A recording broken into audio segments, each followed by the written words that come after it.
It's time for Inside the Jets, presented by EY, building a better working world. Now, here's Bart Scott and Dan Graca.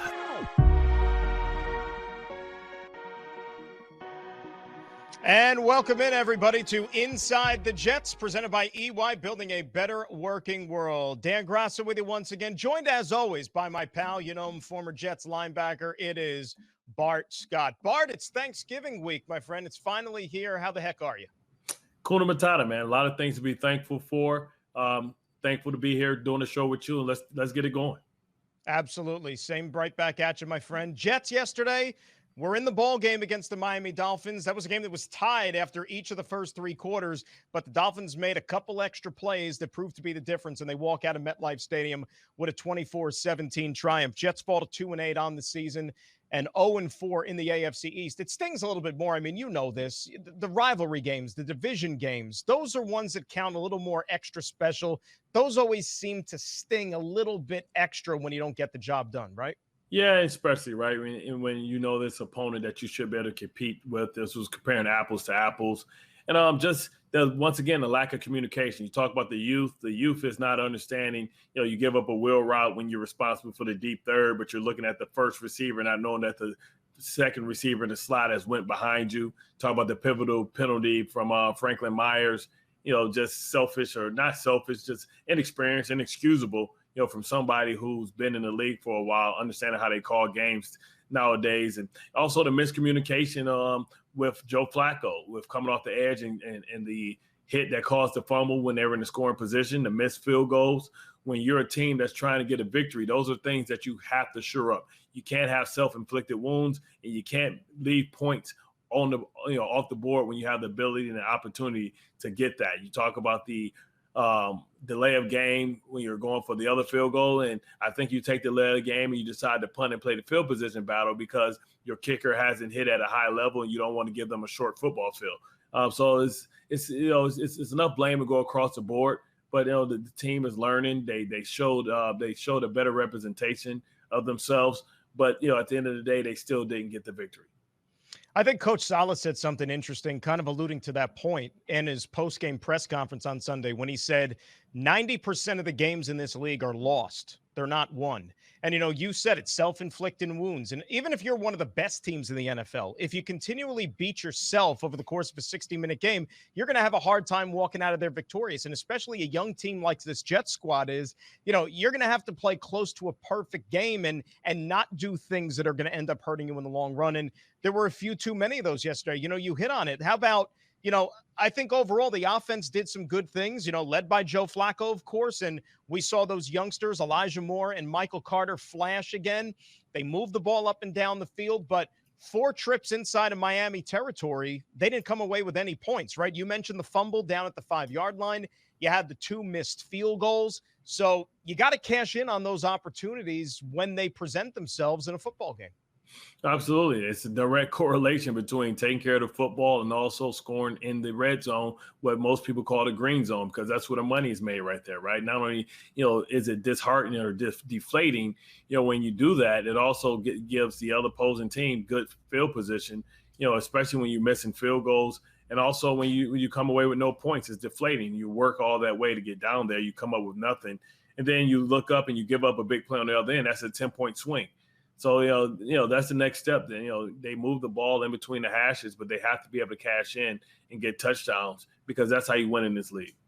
No doubt about it, too. And also, I thought, maybe some miscommunication with those timeouts early in the second half. Not to say it would have been a telltale difference in the end, but remember, Miami bled a lot of that clock in the fourth quarter. I think the Dolphins had the ball something like 11 out of the 15 minutes in that fourth quarter. Jets were down to only 1 timeout at that point, so that kind of played into the hands of the Dolphins to be able to shed a lot of that clock off and don't leave the Jets a lot of time for any type of potential comeback here. I mentioned Elijah Moore. The last 4 games, he just continues to flash and improve and to really leave his mark and fulfill some of these expectations we all had of him when he was picked early in that second round. I mean, last 4 games here, 24 catches, 346 yards, and 4 touchdowns. And hearing him talk after the game, I thought it's a sign of maturation and a sign of a guy who really is starting to understand what he's supposed to do out there, Bart, aside from just playing. that on that touchdown reception he had to cut his route short because he saw that the Dolphins were lined up maybe for a nickel blitz there. So he cut his route short about an extra couple of yards, and that allowed Flacco to get rid of the ball on time, and then it was off to the races. So that's a good play overall by a rookie. Well, you talk about the maturation and Joe Flacco fading back enough to understand to buy time. We call that like a double slant, and he crossed the face of the defender, understanding that he had to attack the defender's outside shoulder, because they had been successful running outs and being able to get first downs running outs. And then, the maturity to understand what's going on, to understand who's hot, and be on the same page with Joe Flacco, who put it on a rope where only his receiver can get it. But also the ability to say, okay, listen, it's one thing to understand that the hot route is coming. It's another thing to beat my defender across the face. But to finish it and to be special, I have to be able to make sure that I don't get walked from behind. So let me be able to make a reservation for 6 for the end zone. And he was able to do that. And that's a sign of a guy who's a playmaker, because you're not in until you're in. We've seen, teams get down there in the red zone or get on a 1-yard line, 2-yard line, and still come away with no points or kick a field goal. So there, you have to make sure that you finish the deal. And he had an opportunity for explosive play. And he did something that has, rarely been done in Jets history. You talk about his 141 yards, or maybe 160, I'm not sure, was just Lavernius Coles was the only one that was even close. And whenever you put yourself in the same breath as Lavernius Coles in this franchise, you're doing something good. Yeah. As a rookie, absolutely. To have a game like that against a division rival, and also against a pair of pretty darn good corners, right? And Byron Jones and Xavier Howard. And even Xavier Howard came up to him after the game and said, hey, you know what? Just keep doing your thing. So if you're getting that respect from a guy on the other sideline who's one of the tops in the league at his position, that tells you how far this kid is coming. And you know what? If you're a Jet fan, you should be really excited about what the future lies in store. Yeah, you should be excited, right? You should be excited about the fact that, you're getting direct productivity from, 3 people on the offensive side that your team picked in the first and second round. You think about Vera Tucker, what he continues to do, Michael Carter, what he continues to do, and the fact that, you're getting productivity from the second round, right? You're getting productivity from players from the second round, and you still hope to get Zach Wilson back. You hope to get Mekhi Becton back. And that's what you talk about, building a bully. But you don't build a bully overnight. You build a bully over time. And, this young team, we're going to have Bryce Hall on a little later. And, he's somebody that, the Jets got in the second round that has first-grade talent, playing, well on the outside. And the good thing when you look at all this, it's a gift and a curse, right? The gift right now is the fact that they're young, they're going to grow together, and they're cheap. The bad part is when they all come together and they live up to their potential, you're going to have to pay them all at the same time. So that's the issue, but that's a good issue that all teams hope to have. You hope that you draft people and you decide who's going to stay long-term for the second contract and who are you going to let walk out the door. But, let's focus on the first process right now. They're young, they're cheap, and they're playing very well. No doubt about it. It's Inside the Jets, supported by Selective Insurance. Be uniquely insured. Another one of those rookies who had himself another good game yesterday and has come on really strong of late is Michael Carter, the running back out of North Carolina. He had that 39-yard scamper yesterday right on the first play of that drive after the Ashton Davis interception. Almost got it into the end zone, but overall, Bart, another good game for the youngster. 63 yards on the ground, 7 yards per pop. Unfortunately, he had to leave with an ankle injury, and we find out that he's going to miss at least the next couple of weeks on the comeback trail. So it's unfortunate for him, number one, and it's also unfortunate for this offense because, another young player who's helping you not only in the running game, he was contributing in the passing game as well. You hope that it's only a couple of weeks so this guy can continue his upward ascent with this football team.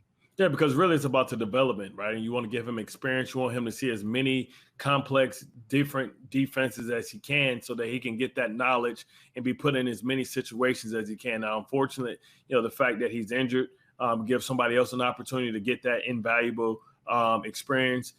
Ty Johnson gets to come up. Coleman gets to come up. Maybe P. Ryan is activated. And you want to be able to see what those guys can do. But, he's proven to us that he is a weapon. He's the future. He should be the number one back, RB1, so to speak. And he's going to be okay. He's going to be around for a long time, and he is as advertised. No doubt about it. Now, also yesterday in this game, Robert Saleh decided to make a few lineup changes, maybe just to spark the team a little bit, see what he has in some of these other players. We saw our buddy, the doctor, Laurent Duvernay-Tardif. He got all the reps at right guard, trying to fill in there for Greg Van Roten on the offensive line. And defensively, you saw some new faces in the secondary. And look, there were some young, inexperienced mistakes that we saw. You know, Isaiah Dunn at the corner position. You had Riley at one of the safeties as well. So trying to mix new guys in, give them some experience, see what you had. And a guy that we talked about earlier in the season got a long look yesterday again, and that was Quincy Williams, who got back in there and played starter reps at the linebacker position. 15 tackles for Quinnen's brother. So these guys, every single rep is meaningful for them. I mean, you could speak to that as well as anybody as a young player. Well, you talk about, Quentin Williams and what he was able to do running and hit stick, right? He's a human's hit stick, right? And his hits have a certain sound. You talk about Riley as well. He was right there. You know, he was physical. He was sudden, and he believed in his eyes. And it was good to see that, they have more young, talented players there. I thought they played well together. Listen, it's never perfect, and they'll shore some things up. But I really like what I saw from Riley. I expected that from Williams now because – that's the reputation, right? You are what you put on film. And he's consistently been putting that he plays with his hair on fire, that he has no regard for his body, and he's physical, and he'll hit anything, anytime, anywhere. And you like that. No doubt about it here. Remember, Jets fans, you can watch Inside the Jets through the Jets app presented by Fubo Sportsbook. Go to the App Store or Google Play right now and search official New York Jets. Jets will get another look at the Dolphins coming up in a few weeks when they have to head down to South Florida. When you and I come back, Bart, we are going to talk to a member of that Jets secondary. He almost is now one of the elder statesmen, even though he's only in his second year in the league. That's cornerback Bryce Hall right here on Inside the Jets, presented by EY, building a better working world. All right, welcome back to Inside the Jets. Dan Graca alongside Bart Scott. Now it's time for our player guest segment brought to you by EY, building a better working world. And we're joined today by a member of that Jets secondary, second-year cornerback Bryce Hall. He's nice enough to spend a couple of minutes here with us on the program. Bryce, Dan Graca, Bart Scott, thanks for hopping on today, my friend. How are you? I'm doing well. How are you? Hey, you're playing well. I know you're doing well, but you're playing well as well. Did you expect to have the level of success that you've had early on? I think early in the training camp, everybody was wondering, like, well, what are you going to do as far as getting some veteran leadership, on at the corner position? You guys have been a non-factor. I know you guys gave up a couple of big plays yesterday as you guys continue to battle with, just having enough healthy bodies. But did you expect for yourself personally, after the injuries in college, coming in and, having some injuries early in camp your first year, but being able to kind of be a non-issue, which is a good thing in this league? Yeah, honestly, I kind of expected to be playing even better. And that's just kind of like the goals and the things that I set for myself. Just even coming out of college, anything I do, I try to do to the best of my ability and be one of the best to do what I do. And so that's the kind of the standard. That's the goals I kind of set for myself. And so I think it's, where I'm at, I feel like, I'm doing well, but there's another level that I'm expecting out of myself to go to. And that's just kind of how I look at it. The next level, of course, is being able to get some turnovers and get some interceptions and become one of those lockdown type of corners. But, you've been in the league and you've gone against some tough receivers. You talk about just going against Buffalo and Stephon Diggs and some of the other opponents that you've had. What are you learning as far as the type of receivers and the nuance of the position, as far as being able to gather, depending on what technique you're using, if you're in cover 2 or 2-man, or you have a robber? What are you learning as far as understanding, like getting a book on some of these premier receivers that you're going to face over and over in your career? Mm-hmm. Well, first, it's I'm learning that I really belong out there with anybody that is a receiver that I go up against. I've been up against some of the people in the league who are considered very high level receivers, and it's a blessing to be out there. And one thing that I've learned is, hey, you belong out here. You can run with these dudes, and so I think that confidence is the first step. And just learning that the finish is everything. You can be in good technique. You can have good technique, be in good position. And at this league, guys are that good where they can make those catches. And so that's one thing I'm learning too is all the way to the finish, straining to the finish, to the catch point. And then, like you said, just coming down with those interceptions. I'm in position. Those things are going to start coming. The interceptions are going to start coming. Those big plays are going to stop happening, going to start happening. I have no doubt in my mind, and I'm excited for just getting every opportunity that comes. And so I look forward to that. You know, I know the coach tells the rookies that by this point of the season, you're not a rookie anymore, right? You've been doing this for a number of weeks, a number of months, that, you should feel like you belong. You're in your second year, but do you almost feel like you're a seasoned veteran at this point, given how much football you've already packed into just a couple of seasons in the NFL? Yeah, I believe so. And, in this league, you grow up quick. And so just even having, on our defense, even though we're young, it's like that's one of the things is I've learned is like, you got to grow up quick in this league. And, there's a reason why, kind of guys come in and out. And so I played a bunch of games here. And so that's the next step as well is bringing other people along and carrying out that leadership role. So that's definitely something that has been a factor in something that has been on my plate to step up as. You know what they say is no fun when the rabbit got the gun. And right now, you guys are the rabbits, right? And understanding that maybe the league is taking advantage of your youth, being in the beginning of a process of a rebuild.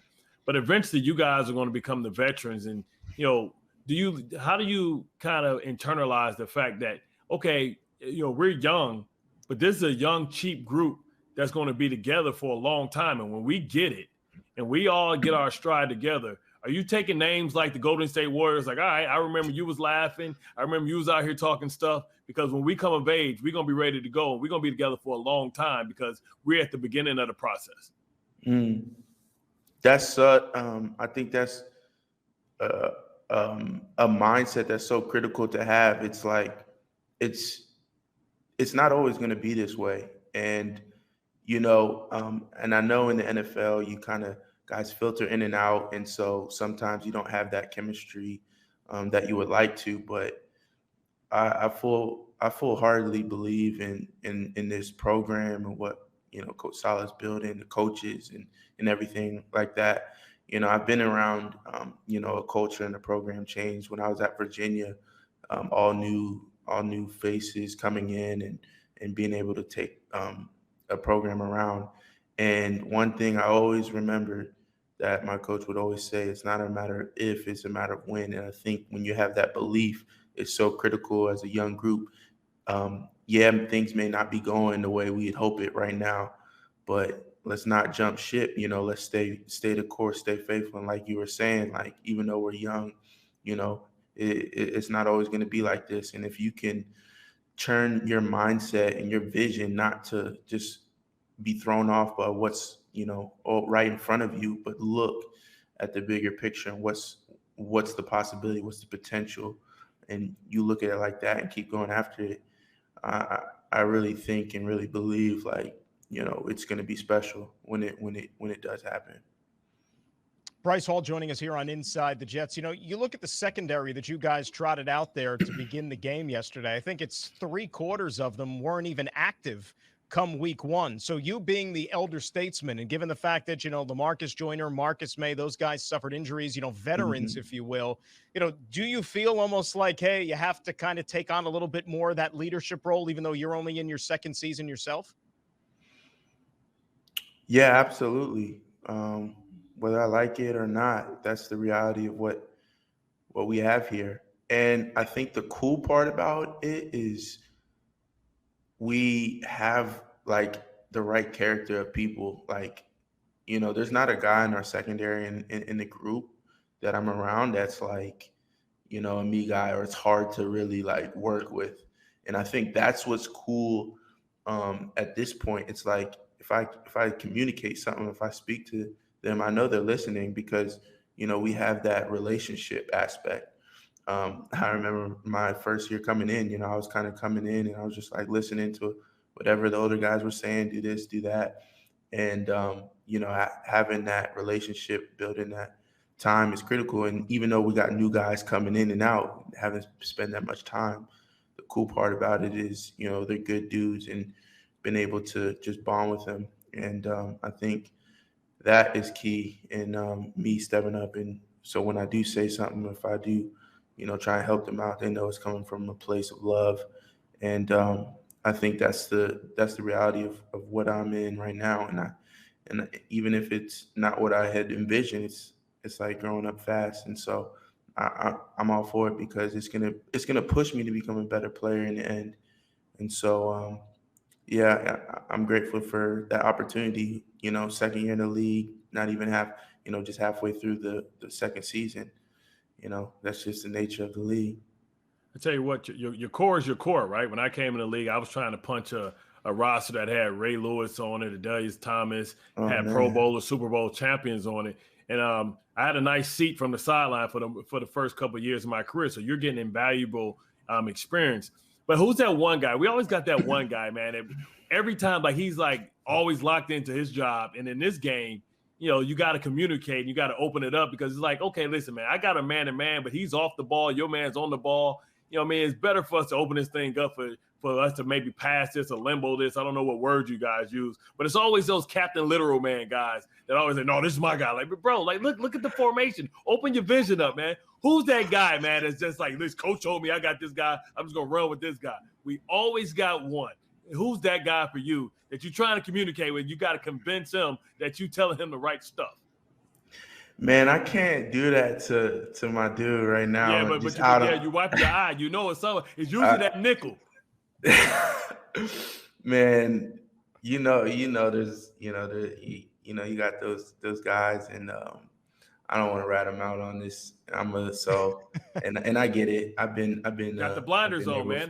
Take the blinders off, man. Look at the big picture, bro. You can help me out. I can help you out. What's up? Let's work. Yeah, that's part, and that's part of being young too. It's like you get so locked in, and I'm talking to myself too. Like, man, hey, in first year in the system, yeah, man, like we're learning it, we're figuring it out, and so, hey, coach says this, let's do this, and I think that's where I think there's a little bit of that in all of us. So blink 2 times if it's Michael Carter. Blink 2 times if it's Michael. I can't do that. You don't want to give his guys up. He's not going to do it. It's a holiday week. Hey, it's a holiday week. Nobody's listening. Yeah, nobody's listening. It's all good. It's just us and the fans. Yeah. Let's take a quick timeout. We're going to have more with Bryce Hall coming up next here on Inside the Jets, presented by EY, building a better working world. All right, welcome back to Inside the Jets. Dan Graca, Bart Scott, joined by Jets cornerback Bryce Hall here on the program. There was a lot made, of course, Bryce, about the performance of the defense. Everybody knows what the numbers were the last few weeks. They didn't go the way that you guys wanted them to. Overall, yesterday was better, of course, even though you guys didn't walk away with that victory. How do you think you played as a whole on the defensive side of the ball against Miami? I think overall we played well. But, you see in this league, like 2-3 plays decide the factor of a game. And that's just, the way it is. And so I think we're getting better as a defense. And I think we played well. Is it to our standard? We know we want to play, way more dominant, maybe eliminate some of the more explosive plays. But overall, I think, it was a solid effort. Now, when you talk about the performance, right, and, you guys are dealing with something that's unique, right? You continue to lose guys, and guys are having to be filled in. When you think about it and you talk about going to the game and the week of preparation, are you guys starting to really get the attention of the guys that are on the back end of the roster saying, hey, man, at any moment you can be in? Because sometimes it's hard to do, right? Because when you're young, you lock into, I'm a special teamer. That's how I'm going to be in this league. That's how I'm going to stay in this league. And all of a sudden you get an injury, and now you're forced to duty and to action. With what has happened with you guys, are you getting guys to lock in a little bit more, knowing that, hey, man, we're thin, that, we have to not only do the special teams, but we also are going to have to be able to contribute, and our number may be called. Because it's a battle of attrition. You guys are playing more games, especially not particularly you, but the younger guys are playing games for the week 11, their season's almost over with. You guys are just getting warmed up. Yeah, and that's the hardest spot to be in is being a backup, because you got to know the starting role, but you don't get the starting reps. And so, but I think we've been doing a good job. Everybody, we've been, meeting together more, just, without the coaches in, and just having those dialogues and having that communication, just taking it to the next step. So I feel like, we have been emphasizing that and realizing, the reality of our situation. And that's a good thing, because it's going to, just having that's what I was talking about a little bit earlier is, we're spending more time together, trying to get on the same page outside of just set times. And, that's going to come back to, I feel like, be a good reward for us, even moving forward in the future of this program. How about away from football, Bryce? I mean, obviously, you want to be able to have that life outside of the game and recharge the batteries a little bit. We know you got a young family at home. You have a new baby, so congratulations on that. But what do you like to do to just get away from football on the side when you're with your friends and family? Yeah. Well, man, so I mean, this season, my wife, she's just been holding it down, and so when I get home, I'm on baby duty, and I love it. I just get to go home, rock her to sleep, just spend time with them, and I really don't do too much outside of that. Not really much time else. Um, but I got to figure out, in the off season, a little hobby. I might pick up golf, something like that. I hear it's pretty good, relaxing, Golf. fun, Okay. fun thing to do. Yeah, man, that might be an off season project to get into. But yeah, man, nothing really much other than that. Football, come home, spend time with the fam, just relax, and I might watch a movie here or there. I really like the show Manifest on Netflix. It's like awesome. And so yeah, that's pretty much my lifestyle. I don't do too much. I just kind of chill, hang out, you know, um, doing that stuff. Well, the wives are definitely the unsung heroes of the house, right? As we are absentee dads for the most part, right? We come home and we can do a little Yeah. kangarooing. They're good now. Just wait till your kids start running around and pulling the plugs out of you, and because dads watch kids totally different, right? We listen for the sounds or the sound of silence or things going wrong, right? We kind of lay Yeah. on the couch, say, "Hey, everything all right in there?" Like parents are, Yeah. moms are more parents. So like, listen, prepare for it, right? I've been there, done that, but that's a joy. Golf is a good thing. Out here with all the Yeah. snow, if you're going to stay here in the off season, you might want to pick up bowling or something like that, some go-kart races or something like that inside. But that being said, like, what's the goals, personal goals for yourself? Coming down the stretch, right? You guys have some winnable games. If you're going to win some of these games, you're going to have to start putting a little bit more pressure on yourself. And everybody should, right? When you lose a Marcus May, you lose Joyner, you lose Carl Lawson, everybody got to try and pick up a little bit. So, like, what's your individual goals as far as trying to get some interceptions? Are you writing them down and sticking them to your locker? Are you doing things like that? Yeah, right division, make it plain. That's been my ever since I was in high school. One of my mentors, he had me write down my goals, and I would do that every year. And so I got them up, got my goals listed up on my mirror, where I look at them each and every day. I won't share those personal goals with you, but just in terms of like you said, just turning those PBUs and interceptions. That's going to take. Me from just, being good to great. And that's what I want to do. I got to figure out, how I can get that done, being more intentional in practice and all that stuff. But that's definitely the mindset is those are game changing plays. And that's where I think my game's going to go to the next level when I come out with that mentality of, okay, it's not good enough getting that PBU. We got to take the ball away. We got to score, doing that next level stuff. And so, personally, that's kind of my focus. And I feel like if I can do that, I'm going to help the team out tremendously. Of course, not doing anything outside of my job, being patient for when my opportunities come. But yeah, just taking that to the next level. Who's the guy? You've been in the league a couple of years now. You've gone up against a lot of really good receivers. Is there one guy in particular that you got matched up with that, you look back and you say to yourself, whether he had a good game against you or not, but you said, boy, he's going to bring his best, and I know I'm going to have to bring my best each and every day because he's going to make me work. Is there one guy that left that impression on you, maybe more so than any other? That's a good question. Um, I would say with Diggs, I didn't get matched up on him too much on the game. I didn't really go up against him that much, but I could just see the way, the way he competed out there. In my opinion, with him, it's not much like he has like the super speed or Mm-hmm. like a tremendous length or size or anything. It's just the way he competes, and he wants the ball and he wants his opportunities, and I like that. And so I think always having that mindset of, and it's good because we play them twice a year, and so I think he's gonna. That's a good. I think he was somebody that even though I didn't get matched up on him, played a bunch of different guys. I just noticed that about him, and I think that's good. I think that's good. Good one. No, once upon a time in that building, we had an island, like guys that that just matched up with the number one guy.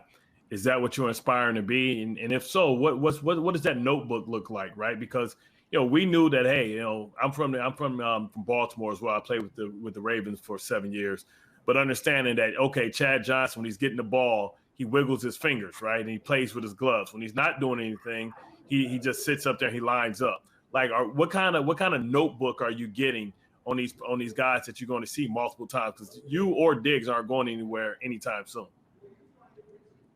Man, that is like I said, man. I've been trying. Anything I do, I want to be the best I possibly can be at.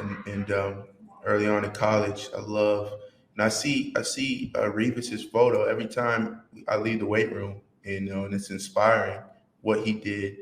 And I love to, I talked to my guy Jared in the media, Jared, and Yeah, Jared. I've been asked, I'll ask him about how he worked and things like that.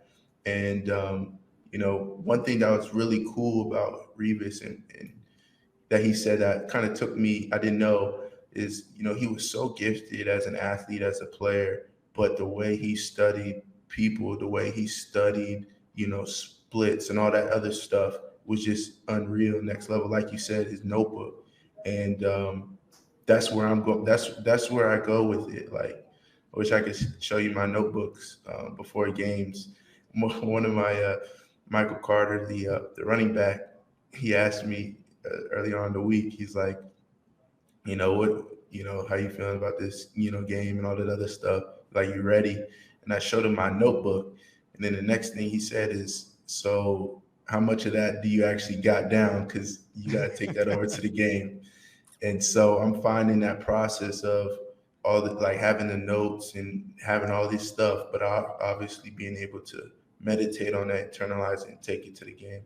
And so I'm still learning that my process, but I take it to that level of I use his, Revis, his guide, kind of what I've heard as that's how I try and approach the game. And especially, whether it's, we're practicing against Devontae Adams, going up against Devontae Adams in the practice early on in the year. I took that same mentality. I'm like, man, this is gonna be fun. Like, let's get after this. And I didn't have any tape really, as far as like what they would do this year and all that stuff. But even after the first practice, I'm going over, looking at all the clips, looking at, okay, what's he doing, lineman, all that. Like, let's get a beat on that. So I try and approach it that way. And like I said, I just want to be the best I can possibly be. Will I be the best corner? Who knows? But will I try to be? Absolutely. And if I fail, at least I went out trying it. I'll leave you with this because I was around Revis, but I was around Chris McAllister, Samari Rose, some of my great corners in Baltimore.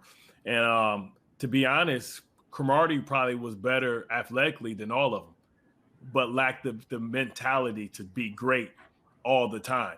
So I'll leave you with this, and I get this from Bernard Hopkins all the time. What's built lasts longer than what's born. And what made Revis so great is his patience at the line of scrimmage, but the fact that he was going to be the same person every play, every practice. It didn't matter. He attacked practice and walked through the same way. And not just saying that he didn't goof off or he didn't have fun, but he still wouldn't let guys and walk through catch the ball either. It was a mentality and a mindset. So I'll leave you with you again. What's built lasts longer than what's born. We're all born with certain skills, but if you build it, it'll last a lot longer because at some point you may not realize this. You won't be as quick as you used to be. You won't be as fast as you used to be. Yeah. But if it's built and you have tremendous fundamentals, you'll still be dominant. That's good. I appreciate that wisdom right there. That's good. It's a good lesson for everybody, for sure. Bryce, we really thank you for joining us here on the show here. Happy Thanksgiving to you and your family. What are the Thanksgiving plans? Do you get your hands dirty in the kitchen? Are you involved in the preparing of the food? What is Thanksgiving in the Bryce Hall household looking like this year? Thanksgiving is something new. I've only been married for a year now, so it's still evolving the little traditions. But my wife, you gotta love her cooking too. If you love her, you gotta love her cooking too. My wife, I don't want to get in her way because she throws down some amazing food. Last Thanksgiving, it was the bomb, and so I might be on baby duty while she goes ham in the kitchen this year. I don't know if you know this, but Ty Johnson, he's like a master chef, and he does it all and then some on Thanksgiving. He cooks 2 turkeys. At least he told us last year he cooked 2 turkeys for Thanksgiving. So you need any tips or anything like that, hit up Ty Johnson or maybe invite him over. He could cater the whole thing. I'm sure he's got it covered. You know, I heard that actually, and I think Javelin Guidry was the one who's telling me because he had some of his food. Like, it was amazing. So I might have to dabble into something. Man, you better eat your wife food. You better not eat nobody else's food, boy. You're sleeping alone. You better eat your wife food. I don't care how good Ty Johnson food is. You better stay where your pocket is. You know where the whole team at. There's room for leftovers. Come on, there's room for leftovers. This last 3 days, Thanksgiving, it takes you into the weekend. That's the beauty of it, the whole thing. But Bryce, thanks for joining us, man. Really appreciate it. And again, happy Thanksgiving to you and your family. And we'll do this again soon. Thanks a lot. Yes, sir. It's my pleasure. Thanks for having me. All right, that's Bryce Hall joining us here on Inside the Jets. Still got a lot more here. Dan Graca and Bart Scott coming right back. Presented by EY, building a better working world. Welcome back to Inside the Jets, presented by EY, building a better working world. Dan Graca alongside Bart Scott. And Inside the Jets is brought to you also by DraftKings Sportsbook, an official sports betting partner of the NFL. Download the DraftKings Sportsbook app today and use code GREEN for a special offer when you sign up. It's only at DraftKings Sportsbook. As usual, Bart, Week 11 provided another dose of we don't know what the heck we're talking about with some of these NFL games because surprises galore. I mean, shoot, not so much a surprise, but all of a sudden you look at this Kansas City Chiefs team who a few weeks ago people wanted to bury them. They couldn't stop anybody on defense. The offense hasn't looked the same. Lo and behold, I think they're now the betting favorite once again in the AFC to go back to the Super Bowl. It's crazy. And once again, Vegas is going to be wrong. It's weird, right? Because sometimes you're living good, right? And maybe Andy Reid is living good. They saged the building. Maybe they're getting the shredded Betty price for Mahomes. Yeah, because yeah, right. you think about the fortune that they've had, right? They barely beat the Giants, but they played the Giants without any of their weapons, right? Then they go and they play Green Bay with Jordan Love, not the baddest man on the planet. And then yesterday they play, arguably the hottest team in all of football in the Dallas Cowboys with no Amari Cooper, no CeeDee Lamb, Ezekiel Elliott banged up, no Lawrence, no Gregory in the lineup. And, they only managed to put up, 19 points, right? So they can say this defense is fixed. I'm trying to figure out what's wrong with this offense because I don't think the defense is fixed. They've just been benefiting from not having to go against any teams that are intact. But, man, this offense still hasn't – against Dallas, who defense is much more improved, but it isn't world beaters by any stretch of the imagination. Only being able to put up 19 points is concerning to me. So, but right now, to the victor goes the spoils, and they control the narrative. But I'm trying to figure out if this is fool's gold because I don't know if they're back or if this is just something right place, right time.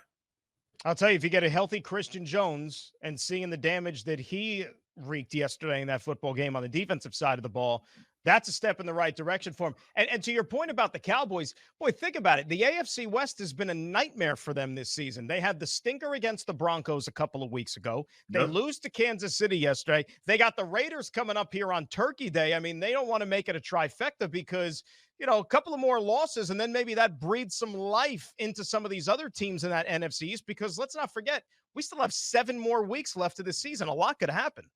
Yeah, I mean, I think one of those dark horses may not be the Giants. It may be the Philadelphia Eagles who are Yeah, playing right. well. Jalen Hurts is trying to solidify the quarterback position for the future, and they're playing well. They're running the ball well. They're putting up points. So that's something to keep an eye on. Maybe two Mondays from now we'll be talking about, hey, well, look at where the Eagles are right now. They're in position.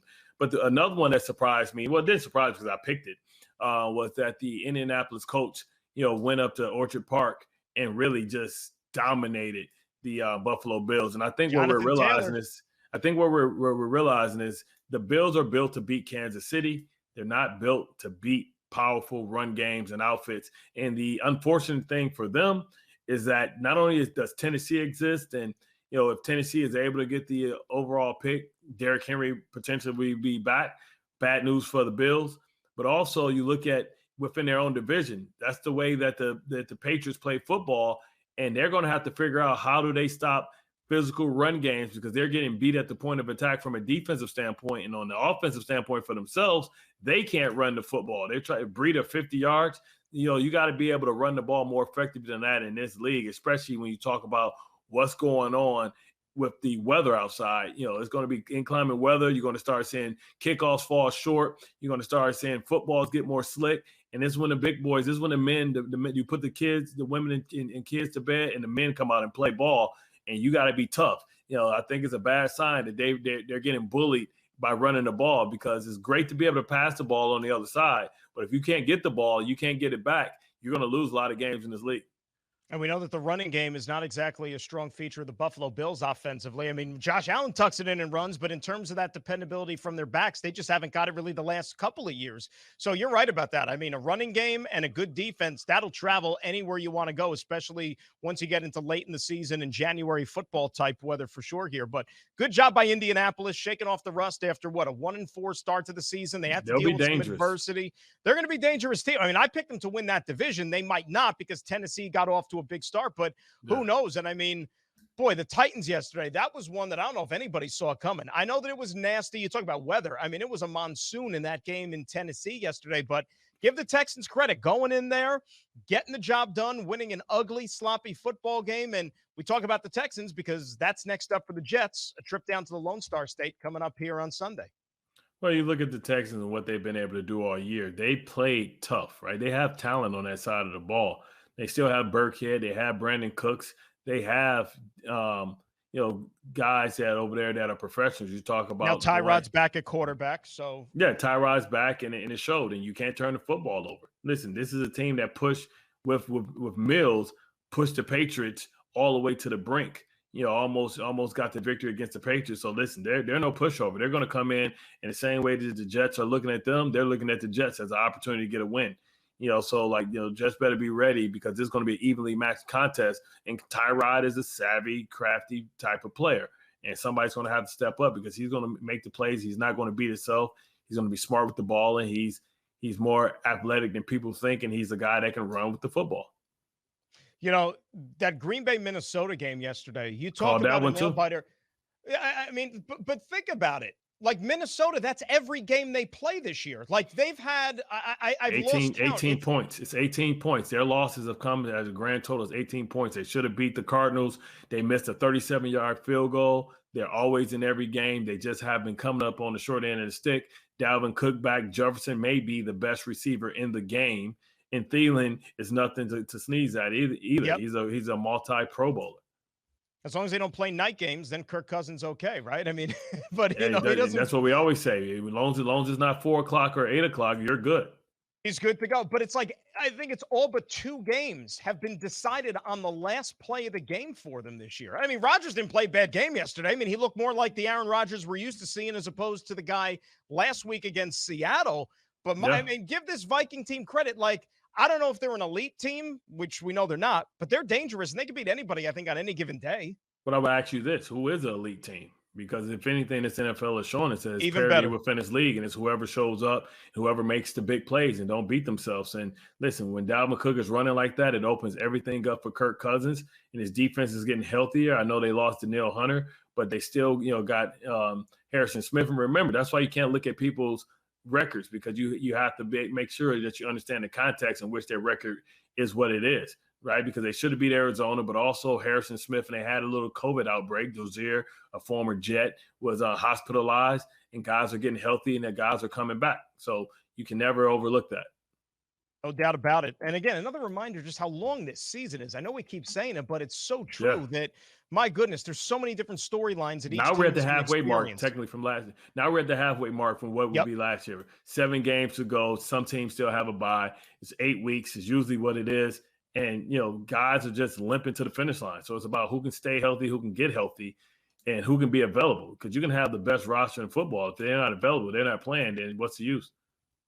Get your tickets to see the Jets host the Eagles on Sunday, December 5th at 1 p.m. at MetLife Stadium, presented by SAP. Lock in your seats at nyjets.com/tickets. You mentioned the bye week. There's actually 2 teams that have a bye this week on Thanksgiving week. I mean, if that's you as a player, don't you just pig out and let loose, knowing that you don't got to worry about football this week? I think it's the Chiefs and one other team. I mean, how cool is that? Oh, that's perfect, man. It's going to be amazing, man. I tell you what, man, Thanksgiving football is always unique for me. Tradition in my family, being from Detroit, that we're forced to usually suffer by watching the Lions. They play the Bears this week. Hopefully they can get a W. That's a game that if they're going to win one, you talked about yesterday in another tight game against the Cleveland Browns, lose by 3. This is a game that maybe they can finally get off the snide, because the tie is not a loss, but it's not a win either. Definitely not. Well, listen, my friend, you said it a little bit earlier. We got a lot to be thankful for in all of our lives. And I can't tell you how much I enjoy doing this show with you each and every week. Happy Thanksgiving to you, your family, and we'll do it again next week, my friend. Absolutely. Look forward to it. Happy Thanksgiving, all right, everybody. Thanks, bro. There is Bart Scott. I'm Dan Graca. Thanks for joining us here on Inside the Jets, presented by EY, building a better working world. Happy Thanksgiving, everybody.